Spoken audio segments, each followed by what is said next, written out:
Perfect. Today, we're joined by someone who spent his career inside the machinery of government and outside of it. Iain Black is a former two-term MLA and cabinet minister who held key economic portfolios during his time in office. He worked on trade, small businesses, and job creation, files that actually determined whether families can pay their bills or not. His reputation, fairly or not, has been built around discipline and execution, not theatrics. After leaving public office, he didn't disappear into commentary. He went into the private sector, serving as president and CEO of the Vancouver Greater Board of Trade, and later leading Maximizer CRM. In those roles, he worked at the intersection of business, labor, and government, navigating complex interests, tightening organizations, and managing real budgets, not campaign promises. At a moment when British Columbia feels economically fragile and politically divided, Black's pitch is straightforward. Experience matters. Iain, welcome to the show. Dan, thanks so much for having me, and good day to all of your many viewers. Oh, thank you, Iain. And Iain, let's start with the beginning, because a lot of people have heard the name Iain Black, but don't know actually the story. Who are you? Where did you grow up? And what shaped your worldview before politics even entered the picture? Wow, the worldview question. I haven't been asked that one. I'm the proverbial son of poor immigrants to this country. Mom and dad, they weren't destitute by any stretch, but they showed up after being married 9 days.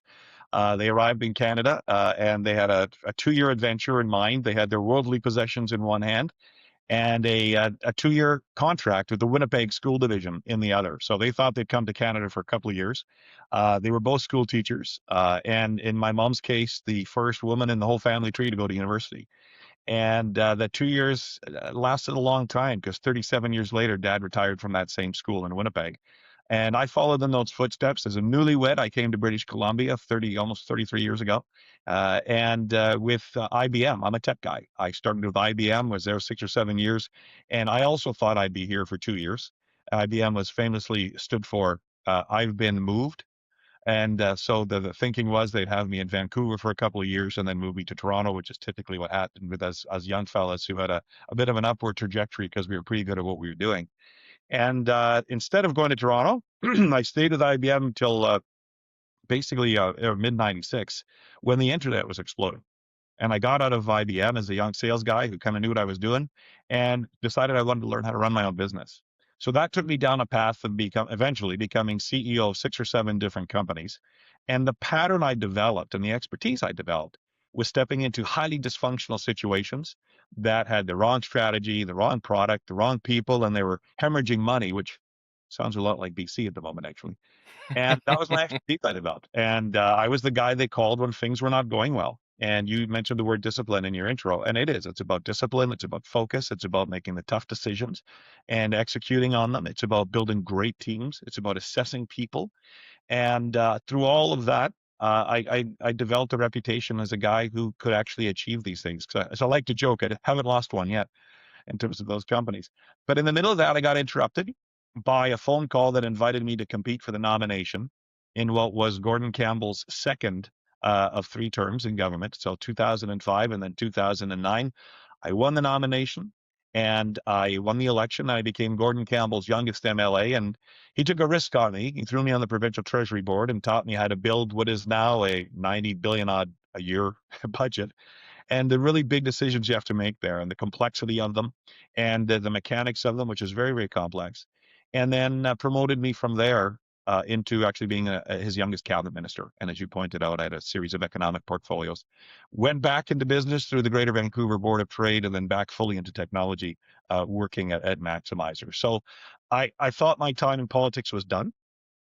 I didn't think you and I would be sitting here talking right now, but I became desperately concerned about the state of our country and the state of our province in particular.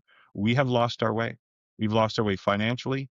And I think we've lost our way with the trust and relationship with the 5.7 million people who live here. And this NDP government in particular has gone down some, I think it's safe to use the word ideological paths that have got us into a lot of trouble. I mean, DRIPA is a disaster, and it is having implications that extend into the already disastrous economic situation that this government has created. So you can go to healthcare, you can go to education. Show me a file that's better than it was 9 years ago. It's just not. So I'm proud to be in this contest. I'm thrilled with my team and most grateful to them. We're doing well. We're highly competitive in the race. We know we've got a shot at it. The memberships are being sold, and the reception that we're getting when I go on the road and travel, which I'm starting on the road again tomorrow after being home for a week, and I'm looking forward to it, has been terrific. So there, I'll pause there because I'm just having a lot of fun. It's really really a privilege to be in this contest, and it's gratifying to know I got a shot at winning it. One thing I do notice about you is you're very high energy. This isn't the first time we've met. We met at the CPC convention, Yeah. and one thing and you were very hard to tie down. I will say that you were very hard to tie down, but respectfully, you were talking to everyone, and a lot of people there were having, they were there for fun times. They were hanging out at the bar. One thing I noticed about you is you were always at the table with someone, and you were always there listening to someone. I watched a lot of the leaders that were there, and yes, there were some people that were talking. But one thing I noticed about you is it almost seemed like you knew what the stakes were for this province. It's kind of what I got from you is you're very pensive when you were listening to people, and I'd like to get into that because was I reading that right? Because it almost seemed like you understood what the stakes were. Well, I think, thank you. That's a generous observation, and I'll take it. I think there's a couple of pieces to that. Number one, you're right. I love people. Like it's a trite thing to say, I realize, but the one thing I loved about being elected, 50 odd years ago, is the engagement is fun for me. Like I find people interesting. Everyone's got a story. Everyone wants to be heard. And I mean, I can talk a mile a minute. I speak very, very quickly. But listening and actually hearing people is a big part of the job, but it's also for me a big part of who I am. I really enjoy it. I mean, it's not a trite thing. I don't think I'm doing anybody any favors by listening to them. I get something out of it. And so that is one part of what you observe.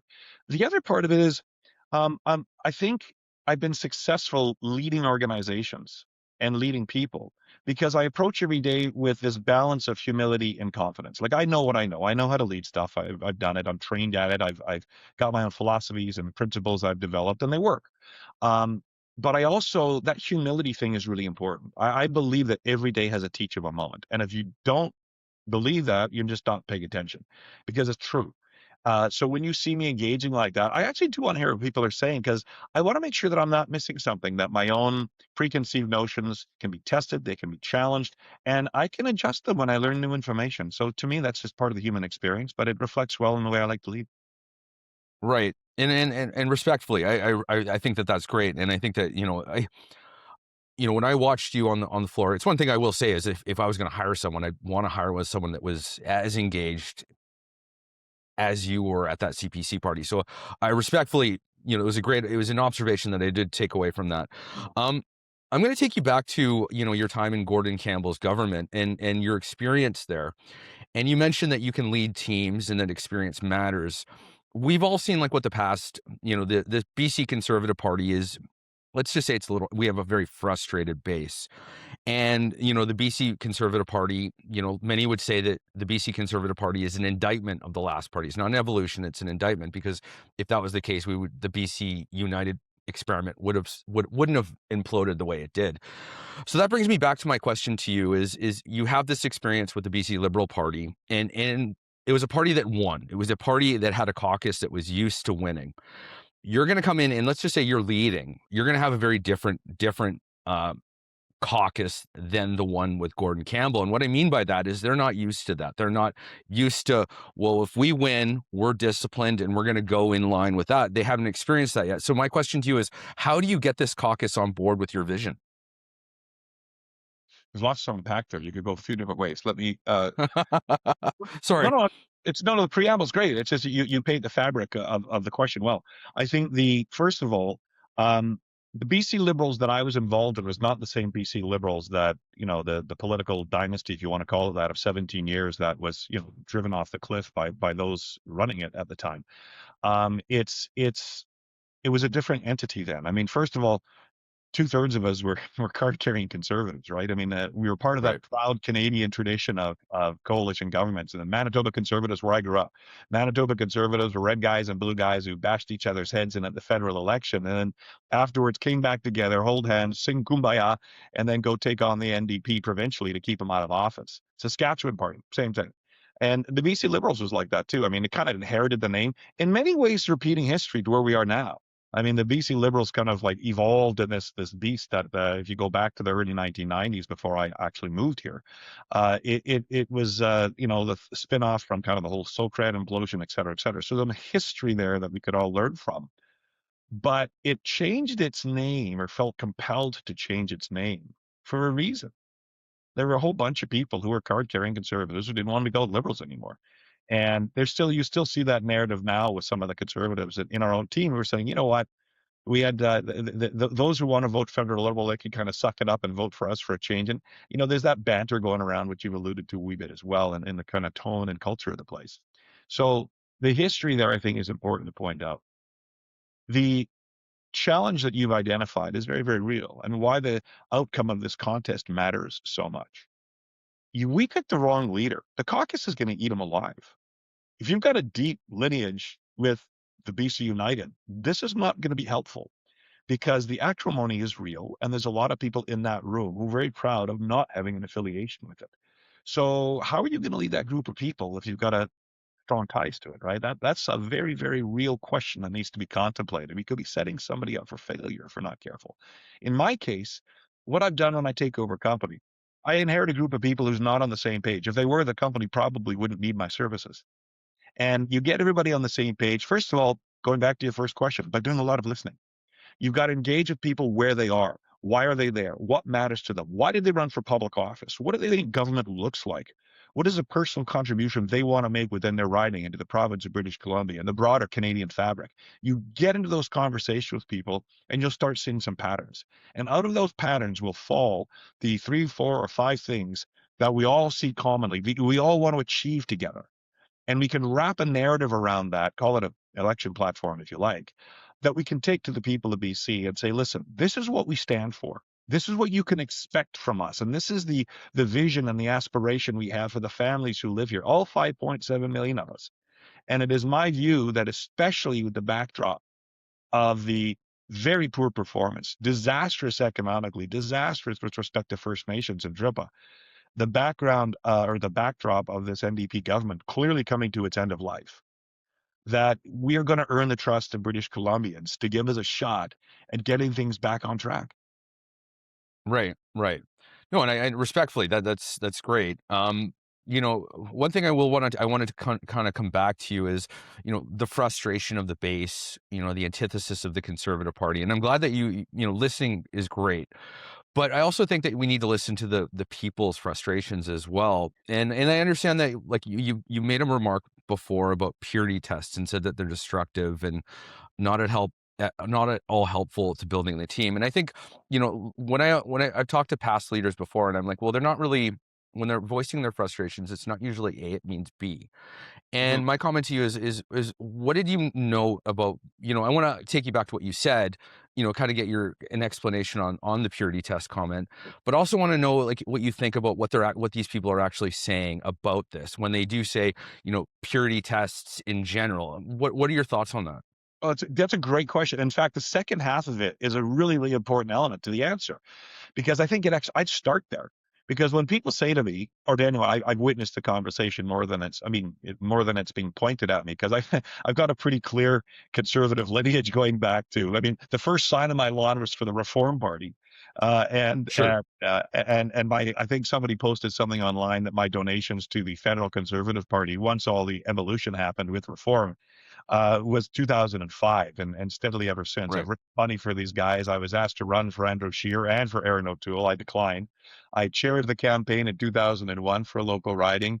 I ran as an acclaimed candidate for Pierre last year in the 2025 election, and I still sit on the National Economic Council with 30 other leading CEOs in this country. So my bona fides are pretty intact. But that's actually, Dan, why I get to answer this question with some not impunity, but certainly some credibility, because I do think the purity test conversation is not helpful. Because when you ask that question, are you a real conservative?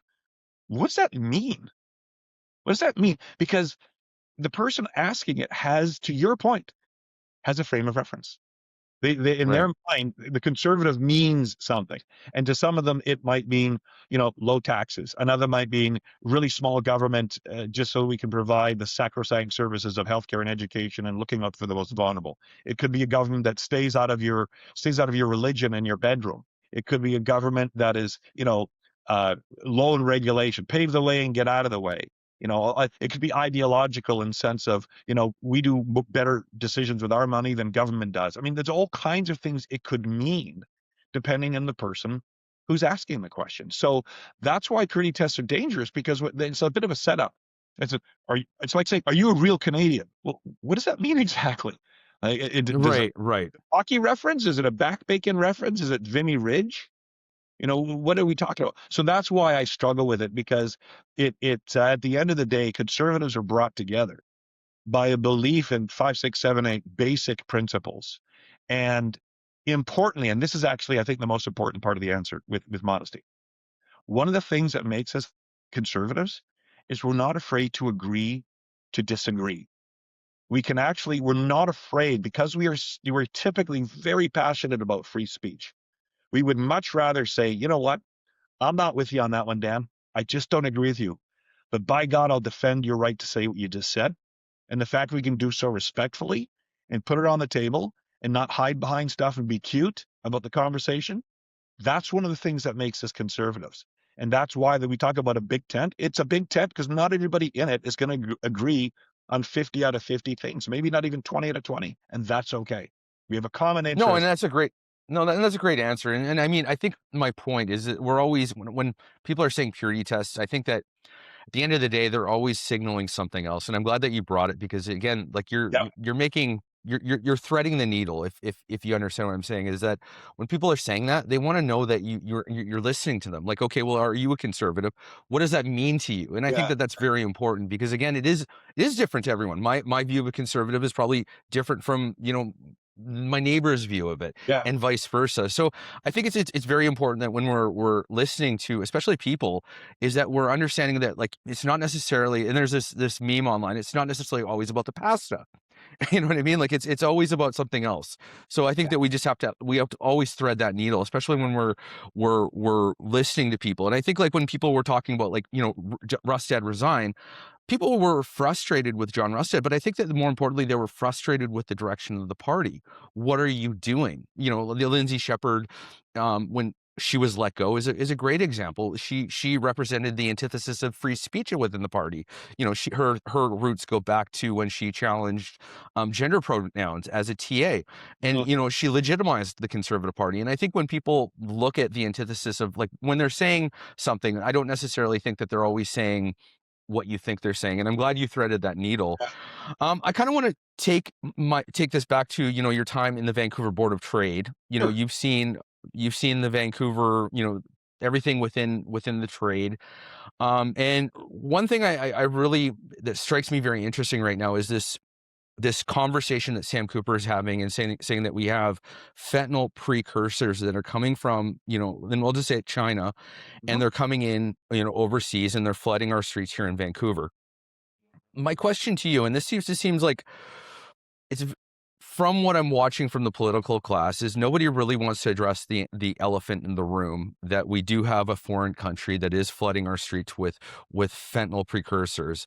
How do you, if you become leader, how do you address that without also antagonizing the diaspora community of, let's say, Richmond, of Mhm. the Chinese base? Like, how do you do that?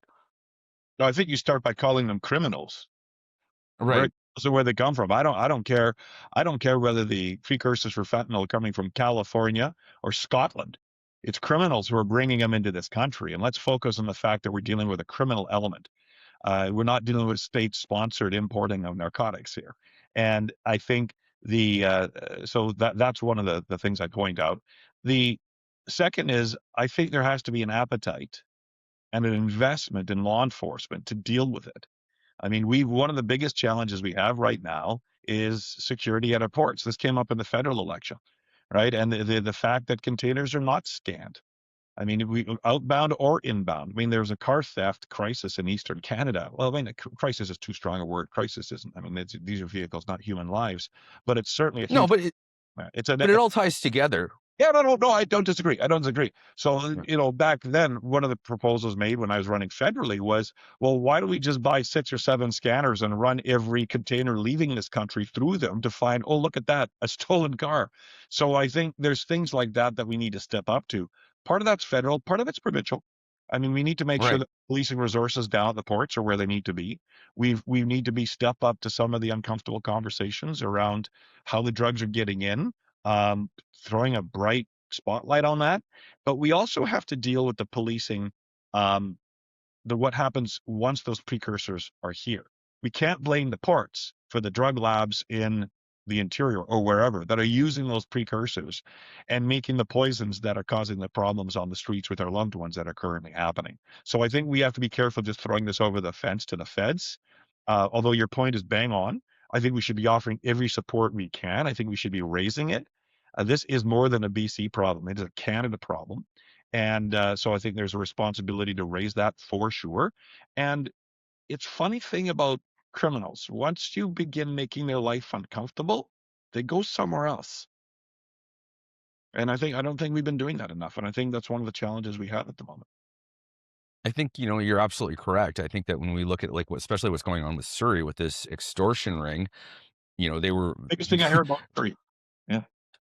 we were watching them like record their shootings. I mean, how blatant are you to actually record your shooting? And that segues into my next question for you is that a lot of these schools have been bringing a lot of these students in, and I think there was a Globe and Mail article last week that tied some of these schools that bring in these students have tied these criminal organizations to these students. So they come in, they're given $10,000 to do an extortion shooting.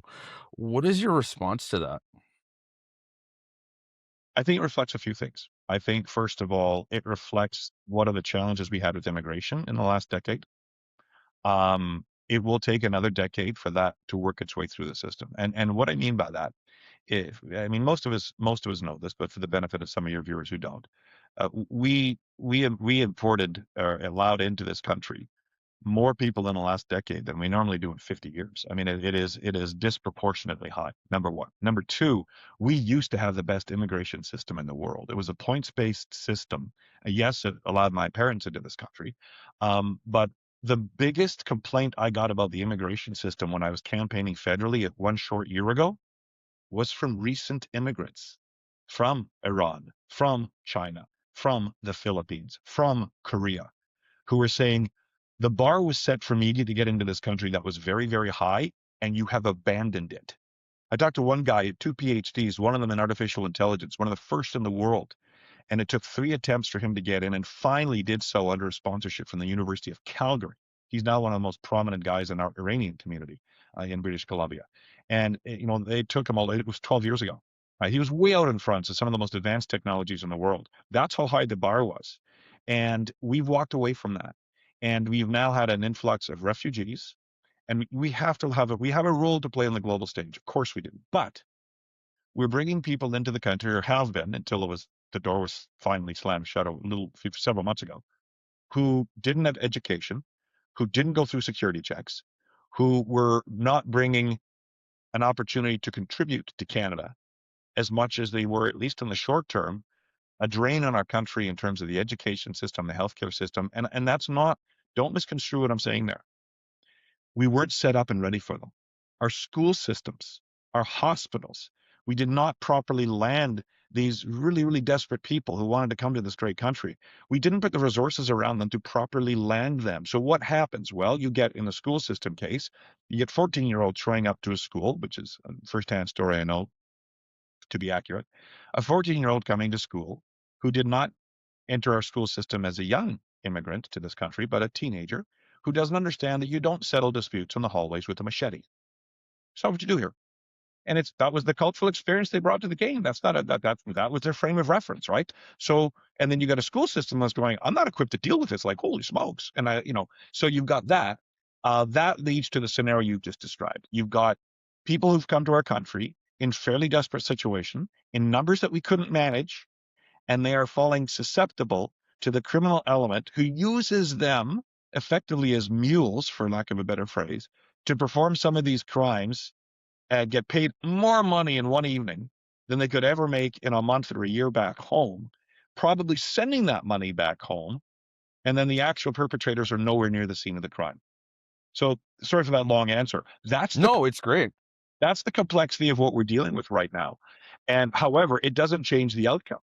If you catch these young people who are doing it, I'm sorry, desperate as their story might be, they need to go home, because we cannot let the world know any more than it already does that we're soft on crime in this country, that we're being mocked on a global basis for it. And that's just one example. They're recording their crimes. I mean, what kind of a thumbing of the nose do you give to the police and the court system in the country where you're not afraid to record a felony? So Well, it's a not even record it, like not only just record it, but also post it on social media. That's so it's so brazen. Like it's wild to me. I like don't post the evidence, but again, there's this lack of accountability that we have within our justice system. yeah. And I think a lot of people want to see, a lot of people are frustrated, and a lot of people want to see change. So let me tell you that. You mentioned immigration, and I know you have a better view of this than most people. Is right now we have, BC, we have a stagnant, building, building right now is at it's stagnant. We're not building at the level we should. And at the same point in time, when you look at the Bank of Canada, what they're saying, like with housing and with the housing prices, is that it's a supply and demand issue. They've been saying this since like before COVID. We don't have enough supply, there's too much demand, and the prices are going up. And we've actually seen that here in BC when they've tapped the student program, that prices actually have gone down. I think that in Metro Vancouver, prices have gone down upwards to 10%. So there is a correlation between immigration and housing. But we also have another issue, is we also have the business community saying that we need temporary foreign workers. So how do you balance the two? We have a generation that's locked out. Some people say that they don't want to work because they don't see a future in this province. And what's the point of me working hard because I have no future here? And how do you reconcile the two with the business community that says, well, I need workers to run my business? So you just articulated the ball of string of dysfunction that the NDP has created here in the last 9 years. And I would actually daisy chain it from our previous conversation as follows. Why do we have the same number of we have about 1,000 provincial police officers in this province? Same number we had 10 years ago when we had 1.2 million fewer people. That's on the NDP. Why aren't we deploying better technology with our police forces in Surrey, where policing is such a disaster provincially, to try to sort out whether they're an RCMP or a municipal police force? Why don't they have the right tools to go after the extortion folks, whether they're drones, whether they're cameras at intersections that still stay on the right side of freedom of information and privacy laws? That the task force and learnings we can do from places like Montreal, who shut down a ton of their organized crime efforts. There's things that have worked that we don't have to try to reinvent the wheel on, and we've simply not shown the interest or priority at a provincial level with the NDP. So we are where we are on that one. Now, separate from that is, now we're back to housing. So you blended housing with a few other things there, the temporary foreign worker program. So I would add one thing to the housing. It's not just a supply and demand thing. You got 5,000 unsold condominiums in the lower mainland of British Columbia right now. They're not being sold. And they're not being sold because the market's coming down and because they're too expensive. Now, why are they too expensive? Because for many of them, especially in the greater Vancouver area, there's upwards of 15, as high as 35% of the cost of that condominium is tax.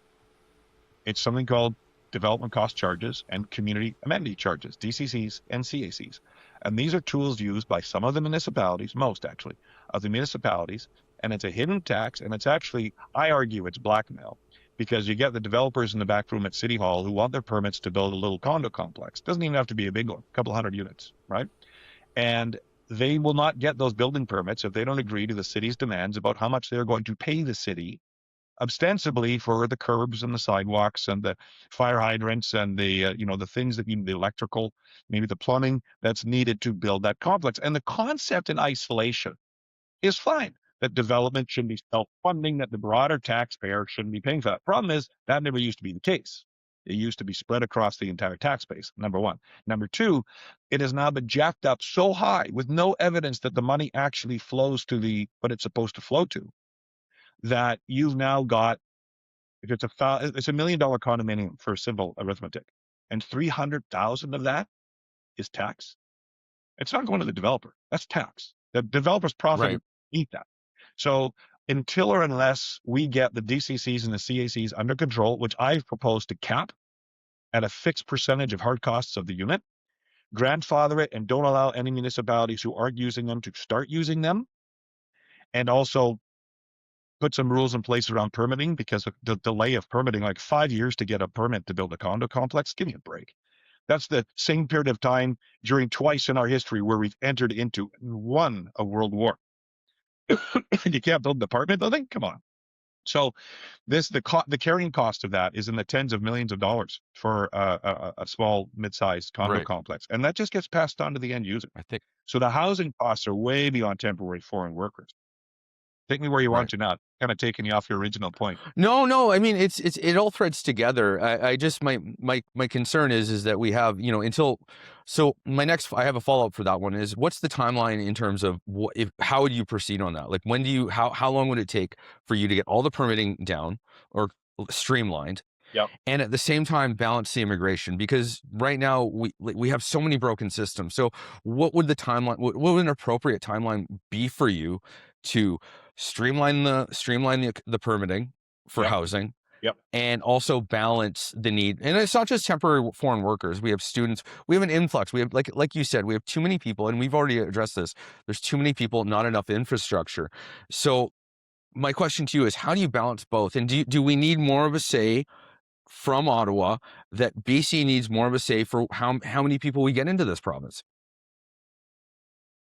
Again, you got 5 questions in there. Most of immigration. No, No, not being cheeky with you. I'm just trying to untangle it in my head. no.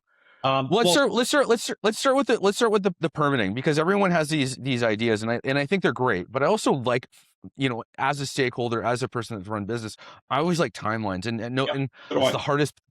It's the hardest thing to. I can say something, but what's the timeline on that? So let's start with that. What would the Sure. permitting timeline? How long would it be appropriate for you to get into government and Yep. streamline the permitting process?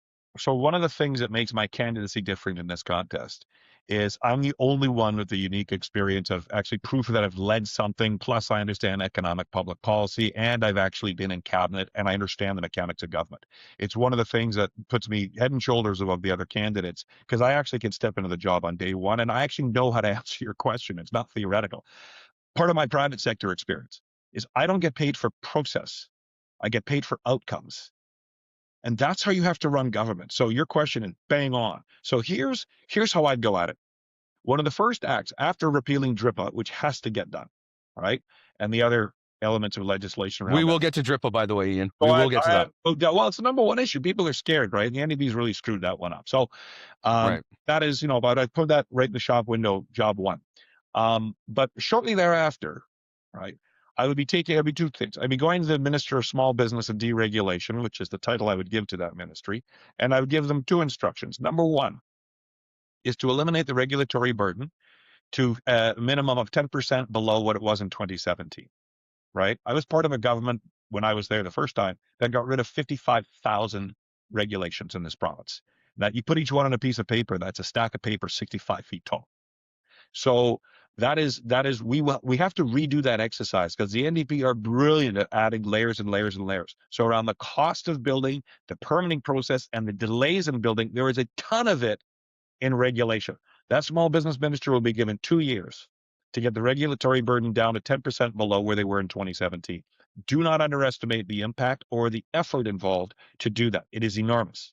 Number 2, part of that regulatory burden is the step building code, which is layered a series of additional expectations, many of them not at all helpful to the environment, to the community, to pick your issue. That is at every municipality around this province having layers and layers of building code, which is making it slower to issue permits, and it's making more expensive for the builders who are trying to understand why they're putting in, rain provision technology in Fort St. John, where right last I checked it was minus 22 still. I was there a couple of weeks ago. That's how cold it was. I know I came home to a monsoon in the Lower Mainland, and you're telling me to stay. Come on, like the province has interfered in the building code, and they need to get out of that business. Third, the province also needs to get out of dictating to the municipalities how and when to build. Like that was done as performative politics by the NDP because they were frustrated stuff was taking so long without taking any ownership for the fact that they're the reasons it's taking so long. So they thought they could just drop the hammer on the municipalities and tell them how and when to stop building, and that would solve the problem. Classic NDP backwards thinking. So the mayors are mad, the councillors are mad, and oh, by the way, now the city halls, who are already trying to deal with your provincial building code, now have to deal with this imposition of political legislation to deal with as well. It's bad all around. Here's the one that'll really make a difference. The fourth thing I would do is I would instruct probably also the small business minister to impose on city halls the requirement to accept pre-certified building applications. So when you go for, you submit an application to building permit application. When you submit that to City Hall, that starts a clock that can take as many as 3 to 5 years, especially in the bigger projects, where you're going back and forth with City Hall to make sure that your application to build something somewhere conforms with the bylaws and expectations and building codes, right? Why not have it show up pre-certified?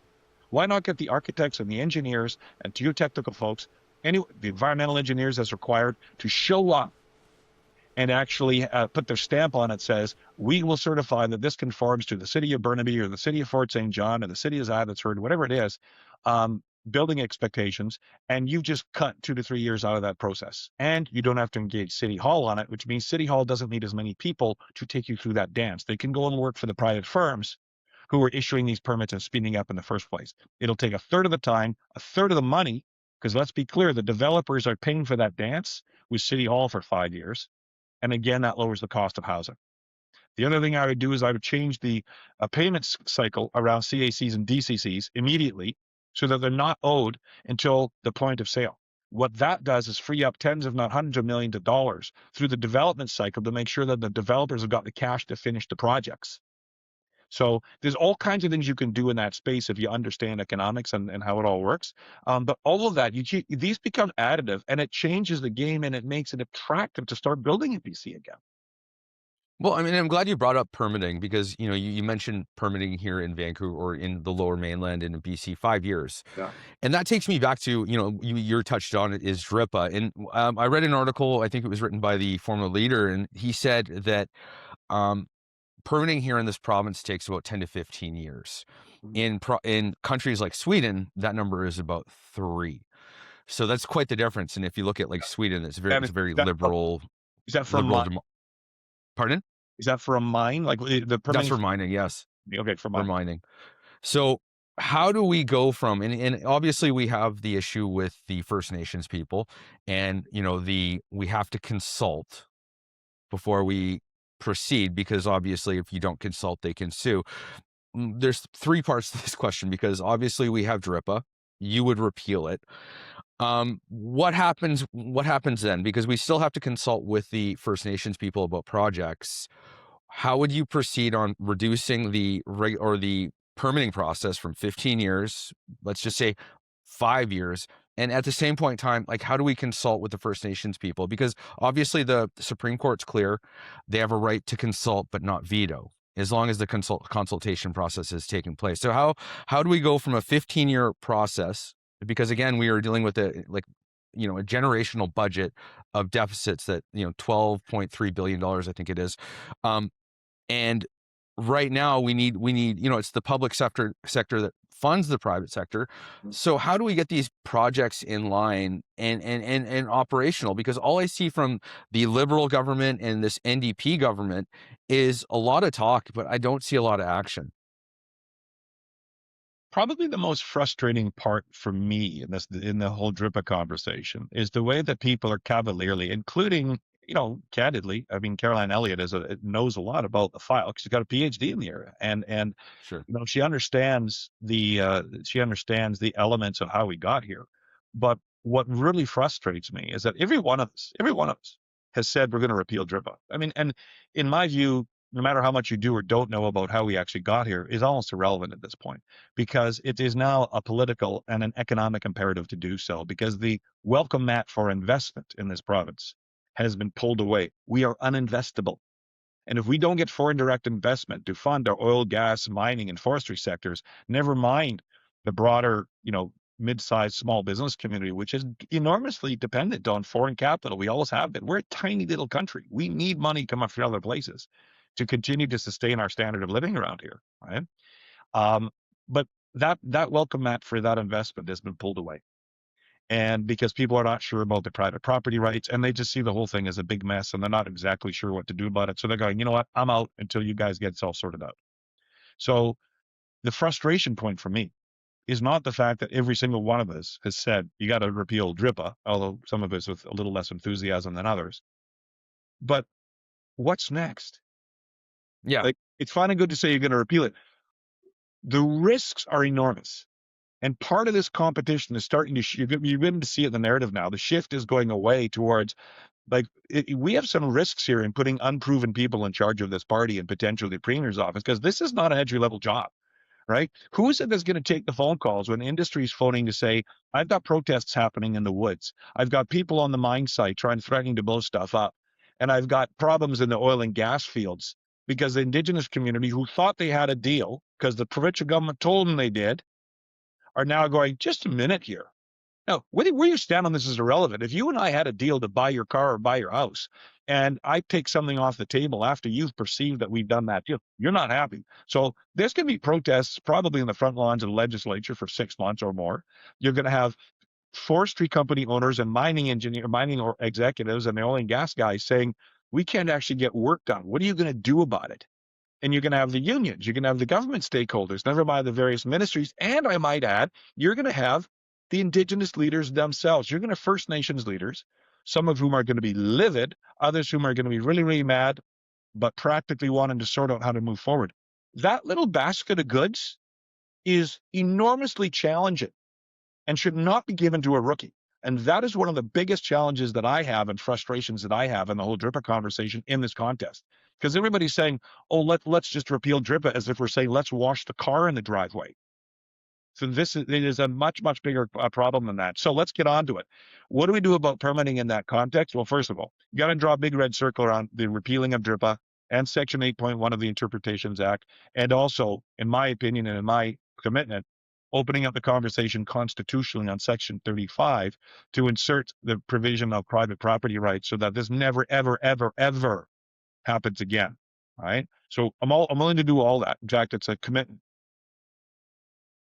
Where you get into the permitting is this. It's actually a similar answer to the construction one I gave you a minute ago, especially in the mining environment. Why not have environmental engineers and geotechnical engineers and all the other folks involved in establishing the appropriateness of a mining application? Why not have all that work done in advance? And so it's being submitted to government pre-authorized. The private firms will do it faster. They're putting their name and their reputations on the line, just like accounting firms do. KPMG, Deloitte, PwC, MNP, they sign off on your financial statements. Whoever receives those financial statements knows on threat of that person's credentials that document is a reasonable representation of reality. There's no reason that can't be done in our mining sector, forestry sector, but you got to get rid of DRIPA because forestry sector alone right now in the coastal forestry industry has taken established companies who are used to getting permits, who've been doing this for decades, if not generations, are now having their permitting go from 4 to 6 months to 24 months to 36 months. And the only thing that's changed is DRIPA and a government that keeps changing the regulatory regime where it's not predictable and it's a moving target. You've got to give certainty to these industries and stop thinking that it's your job as government to engineer outcomes. It's not. No, and I absolutely agree. Two parts to that, because I think that that touches on, because I was talking to one mining executive and he says, for me to expand my mine, it's like 15 permits. He's like, Yeah. for my mine. And I was like, well, that's wild to me. But on top of that, you also mentioned like getting professionals like Deloitte to sign off on that. Would you have like massive fines associated with them if there was like let's just say they falsified or intentionally misled like some of their documentation? Would there be like a massive fine that would be tied to that? Oh, I Because think, yeah, go ahead. that approach is threefold. First of all, yeah, you could fine them for sure, but if I'm them, that's not my biggest worry. That's just money. Sure. Right? I'm worried that you'll take away, like if you falsify something, knowingly falsify something as an accountant, the chartered accountant, the CPA association will take away your designation. Right? You Right. see, engineers often wear the little tin ring on their finger. Mm-hmm. Well, if they do something that is outside the expected code of conduct for the profession, they will lose the right to sign papers. And that is the same in, any engineering or variation, any professional context. The professional bodies themselves will take away your right to actually continue your livelihood. So there's a natural self-correcting piece that's involved there. Number one, you've got audits are possible for sure. You can find them at the government level for sure. But here's the other thing: mines are private enterprises. Private enterprises have shareholders, and the Right. company itself. They will sue you if you do something knowingly that puts them offside. You'll get, the checks and balances and accountability moments are like 4 or 5. So I'm not actually all that worried about it, because the laws of the jungle are pretty good at keeping everybody honest in this stuff. I like that. I like that. The one caveat I will say with engineering is that or anyone that's signing off is, if you get someone that's a junior with no experience Mhm. with a lot of people that are senior, you sign this off. I mean, there. I'm glad that you mentioned it. I do know that there are some people that work around, but I appreciate the stakeholder comment. I think that is good perspective. You did mention one of your rivals, and I've kind of given you a little bit of a hard time about, not really a hard time, but I brought up your past and, your comments about purity tests. So one of your rivals brought up, they're saying, repeal SOGI, Yep. but 6 years ago, they commented when they were championing it, that, there was an MLA named Lauren Thrones that was saying, yeah, maybe we should kind of hold off on that. Maybe counseling is more appropriate for that. And she went on record to say that position was abhorrent. Now, my question to you is, why do records matter? And because if you're saying one thing yesterday and something else entirely today, why, as a stakeholder, why as a voter, should that matter to me? Well, I think two things. I am concerned. It's one thing to say, you know what, I've changed my mind, right? You should be still held accountable for that. But let's not pretend you didn't. I mean, the challenge you've got in the case of Caroline, right? And Caroline and I get along fine. She's one of the smartest people I know in her specific She's a act. very nice person. I don't No, disagree no, with that, but I also don't want to be sold at charlatan either. That's no, my concern. I have no bad blood with Caroline, right? And I don't want any, Yeah. right?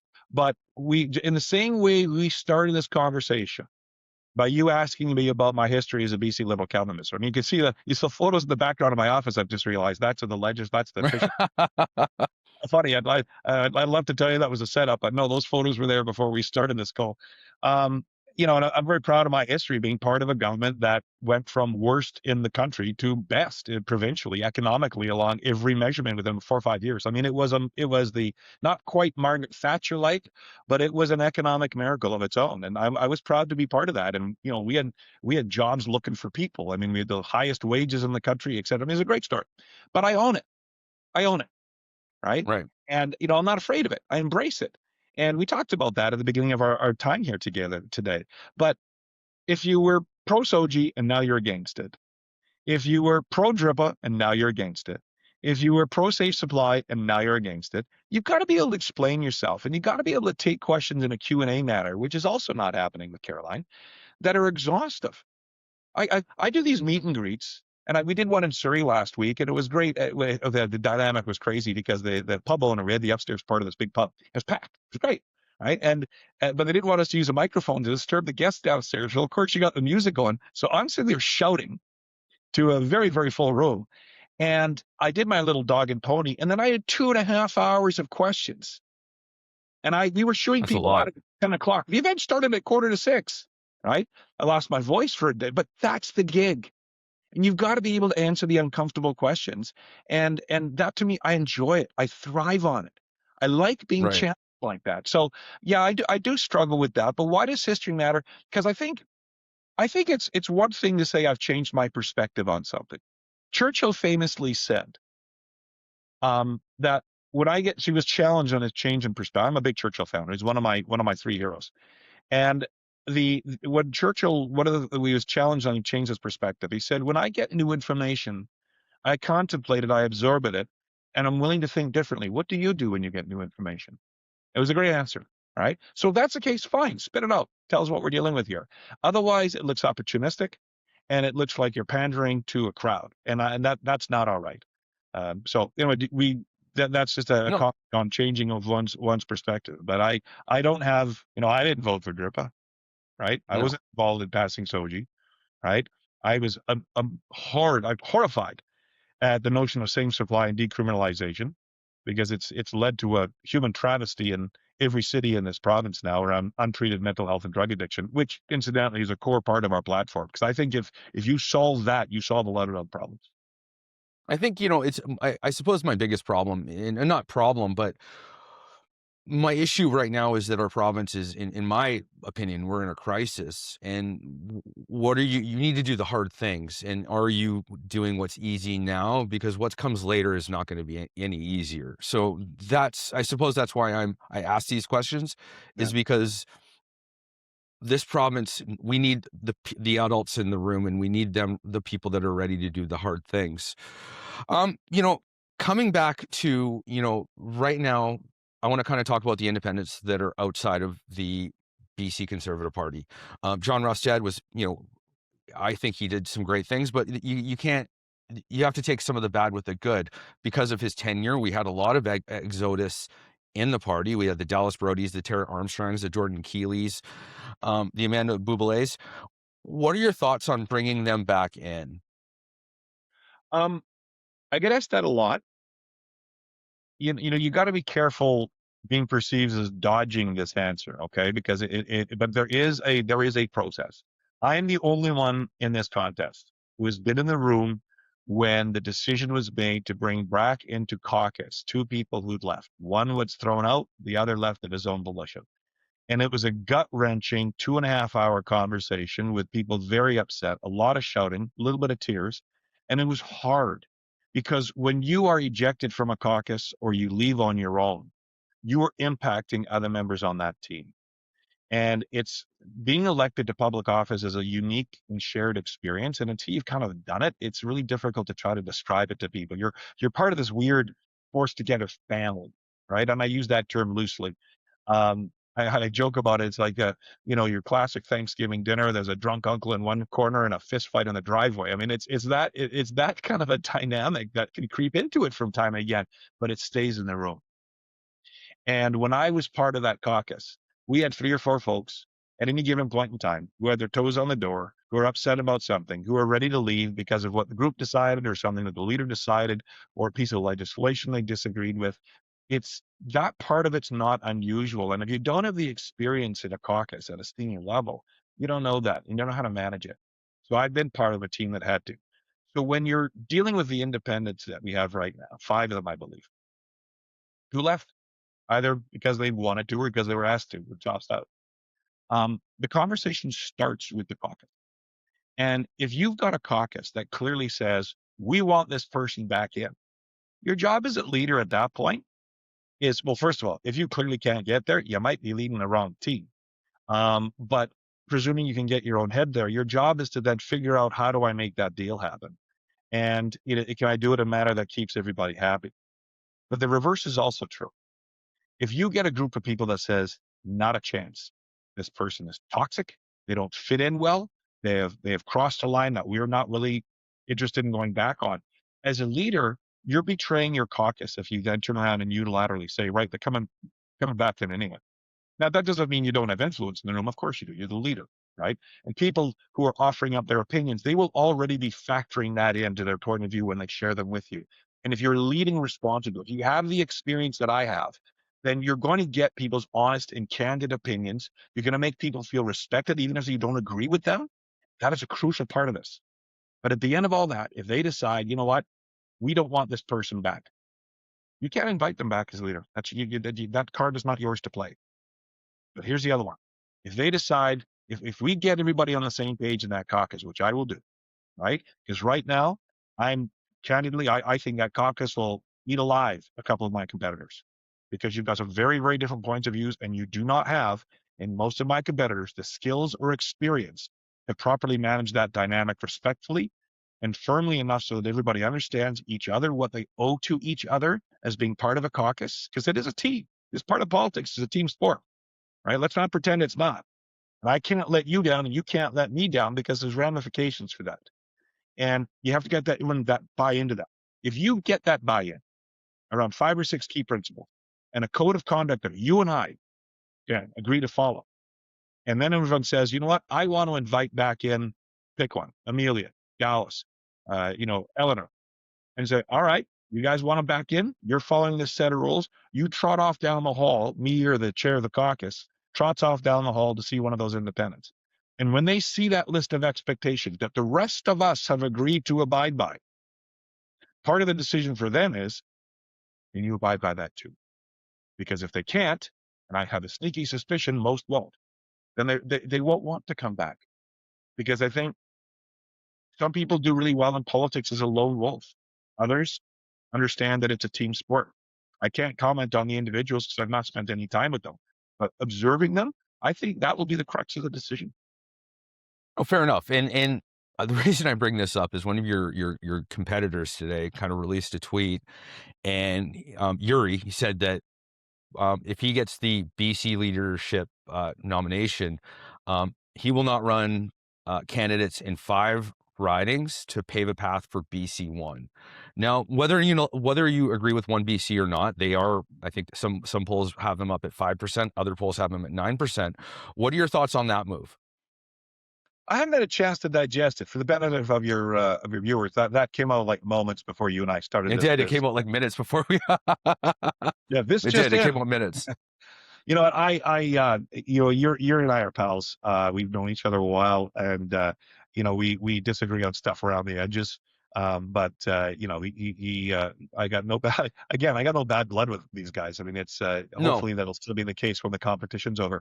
I haven't had a chance to digest that yet. My visceral thinking is this: I'm running to be the leader of the BC Conservative Party, to unite this party as one of the few people who actually can unite this party, and as the only guy who has twice been part of a team that defeated the NDP to form government. I know how to do it because I've done it twice, right? Right. And if there is an arrangement with another party, my suspicion is whether it's BC1 or some other party that hasn't shown up yet, that's a chess move that you contemplate well down the path. But my obligation is to unite this party, to get it strong, to get it election ready, to attract great people to run for us who will do well in their own communities, and to, with that team, build a vision of where we can go as British Columbians that inspires hope in the people who vote for us, but more importantly, get more of them to do so that we actually form government in the next election. That's my principal responsibility. That's the job I'm auditioning for, is that job. And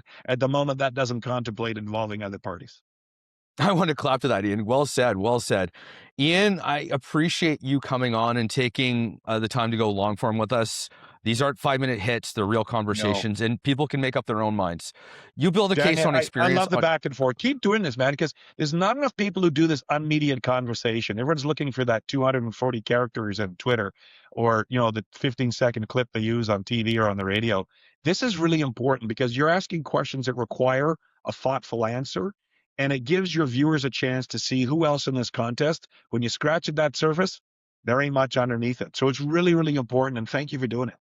Well, thank you, Iain. I honestly, I do this because I want to be convinced. I want to listen to everyone, thoughtfully and hear what they have to say and see if they can make a case for me. And that's why I've invited everyone on this platform, and the people that there's only one person that hasn't accepted my invitation. And quite frankly, I have concerns. And if you're not unwilling to answer long form conversations, answer from your questions about your record, then you have no business, in my opinion, running a billion-dollar province, in my opinion. Because if you can't answer these questions now, what does that say about when the hard answers need to be answered later? Because quite frankly, you're not showing the character or the grit to do that, in my opinion. Yeah. So I want to just say, applaud everyone that's come here. Iain, thank you so much. You've been very articulate. I love that last little bit. But anyways, I again, thank you so much. Again, you built your case on experience, on discipline, on having been on the inside of government and outside of it. Voters will decide whether this moment calls for a steady hand or something different. But you've laid out your argument clearly today. And that's what the series is about.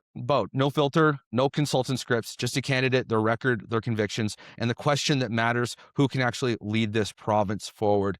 Iain, thank you for joining us. And last word to you. Experience matters, Dan. We are at a Thank time you. in our province where there are a great number of risks, and we cannot, as a party, take the risk in putting unproven talent into the top of the heap in terms of leading this party, because I'll tell you this much, the people of British Columbia will be far more critical of the lack of experience than the people of the party. And they're not going to get sold by tight sound bites or knowledge in one area or the lack of conviction as to conservative principles because of a voting record in recent years. I dodge all of that because of what I bring to the table. Experience matters, and I hope I get the opportunity and the privilege of leading this party into the next election and really creating an exciting future for the people of this province, because I do believe our best days are still ahead of us. Iain, thank you again. And to everyone watching and listening, this is The Opposition with Dan Knight. Stay engaged, stay informed, and we'll see you on the next one. Thanks so much. If you're still here, good. It means you're paying attention. It means you're not asleep. You're not gaslit. You haven't been bought by the media spin or the liberal fairy tale that everything is fine while the country burns. I'm Dan Knight, and this is The Opposition. They have the consultants, they have the lobbyists, they have the legacy press, CBC, CTV, Global, spoon-feeding you government-approved talking points like it's North Korea, but with a better wardrobe. But we have each other. We've got the truth, we've got the grit, and we have the absolute audacity to stand up and say, no more. No more fake budgets, no more climate virtue signaling while our economy crumbles. No more surrendering your sovereignty to Brussels, Beijing, or Beltway elites. You can find me on Substack or Twitter, Dan Knight MMA, or on Instagram, and wherever honest Canadians are still allowed to speak freely. If you like what you heard, like it, share it, send it to someone who still thinks for themselves. We are building something here, not just commentary, but a coalition, a resistance to the rot, a community that refuses to bow, bend, or beg for permission. They have the legacy media, but we have you. And if we stick together, they don't stand a chance. Let's make it count. I'll see you on the next episode of The Opposition.